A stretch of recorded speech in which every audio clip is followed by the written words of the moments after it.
Lined paper. Lined paper. This is just a drawing. What is this? This is, what year is this? This is 2006. So 2006 lined paper. This is, pretty sure it's 2006. I'm over there, I'm reading, I'm making my little poems, I'm being creative, and I'm like, oh, let me just sketch myself. I would do that every now and then in life. I didn't keep them all, but every now and then, like right now, I would stop and you're feeling creative. And this is why I started to identify with Zen Buddhism later on, is that spontaneous, like the art of calligraphy, like art without so much intention, more of just a reflection of the flow state that you're currently in. And so I just grabbed a scrap of paper and I draw myself. And you see, that's the smile I had then. That's the earnest look. And you can see how small it is because the lines in the paper aren't that big. So it's just a small little sketch. And then I kept it. And then when I was transferring my notes and my little scraps that I've kept all my life, why did I keep this little scrap along with like my military record and all my poems and all my other little stuff? I don't know.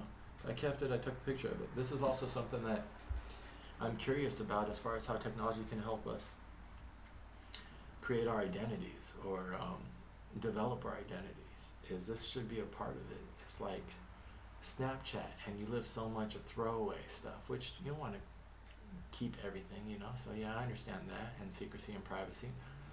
But what do you want to keep? You know, scrapbooks. We do everything digital, so we don't really scrapbook anymore. Some people do.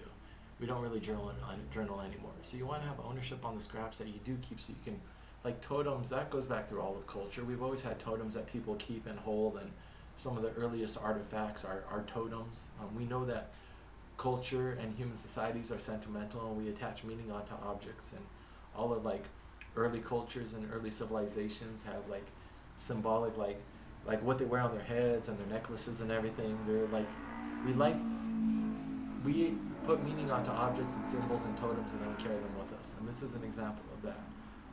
And as we develop these technological tools in order to communicate with each other more and to document our own lives more, I would think that we want some way to accumulate these totems and our narrative, so then we can, like, this is who I am. And it's not just like a collection of Facebook posts or Facebook albums.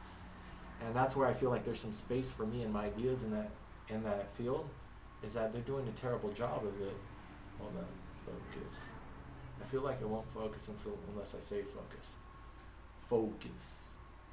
There we go. I feel like we won't, from what I know of business culture comes from the top down. And the founders of these companies founded them out of greed and desire for money and power. So if, you know, they're not sociologists, they're not psychologists, they're not artists, they're not the people who cared about identity, living examined lives, they're not philosophers. They're people who wanted to create money to accumulate the market share. They're the first movers. And as you'll see in business, after the first movers come in, then the next wave comes in who betters it. The only reason why we haven't had a better Facebook yet is because they've been buying up market share and they've been buying up competition. But we're starting to realize how far that culture will go. Now Google is starting to be manipulated by its own lack of culture. You had a little bit of bro culture, and now you have the counter push of female empowerment, but they have no center. And so they're going to be back and forth. They overdid it by letting that one guy go, maybe, who wrote that one memo, and now they're having protests and stuff, and now they're probably going to overdo it the other way. But that's why values and culture are very important. These guys, you had Eric Schmidt, who helped them scale up their business and create systems which can become a multi-billion-dollar global corporation, but that's not going to cut it. That's not enough. You need someone like what I'm trying to do, I think, as well, talking about what it means to be human and values. Or else, why are people going to work with you? Why are people going to use you as the tool for them to tell their story to themselves and then to others? And I think that might be the competitive advantage. This is an example of something like that. Also, I said when I approached these drawings, I was going to try to draw them real fast and see how they came out. So here we go. I'm going to come out looking like a cartoon character.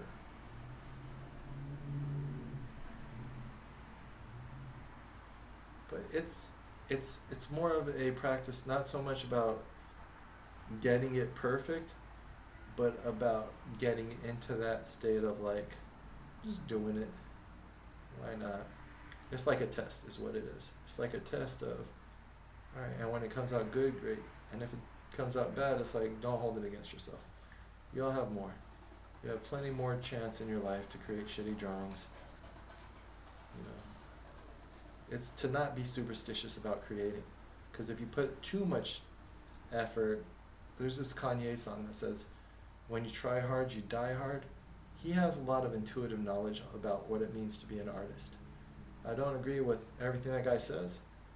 I don't know many people who do, but there's some talent there. There's something there. There's a reason why we listen to him and we give him our attention.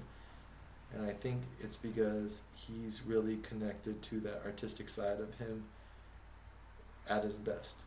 And at his worst, he's really connected to that egotistical side of him. And how far away are those of each other anyways? They're kind of related, right? They're, because if the artist didn't believe in himself, then how will he ever get his art out? Because no one else is going to believe in you. At least not until you make it, right? And so Kanye had to believe in himself irrationally. But at some point, you have to check that ego as well. That's what I notice my issue is. Maybe that's why I bring up Kanye like I bring up, what's his name, Daniel Johnston, is that these are the cautionary tales about the artist's ego becoming self-destructive. And the first book I want to sell and popularize, and that's why I wrote it, was the Tao, because I think that is my weakness. It would be nice to start achieving acclaim, or at least a little bit of money in the field that you want, through a self-corrective measure, and reading the Tao is a self-corrective measure. From what I understand about the artistic temperament and about my own temperament, spirituality is a way to turn off your default mode network, your default mechanism in your brain, and give yourself a little bit of humility, give yourself something beyond yourself. Einstein said that you cannot solve a problem with the same mechanism that created the problem, and so in order to check your ego, you need something outside yourself. That's why I respect spirituality in all its forms. That's why I try not to shit too much on Christianity. It's just not for me. But you need something to correct yourself, to subsume yourself to. Islam comes from submission. Submit yourself to Allah, submit yourself to God. Whatever you use as your spiritual path, use it as a form to submit yourself to it. Put something above yourself so that way you aren't the final authority. Even if in reality these are all games and you really are the final authority. There you go. So it's not that bad. It's kind of goofy, but yeah, kind of looks right. And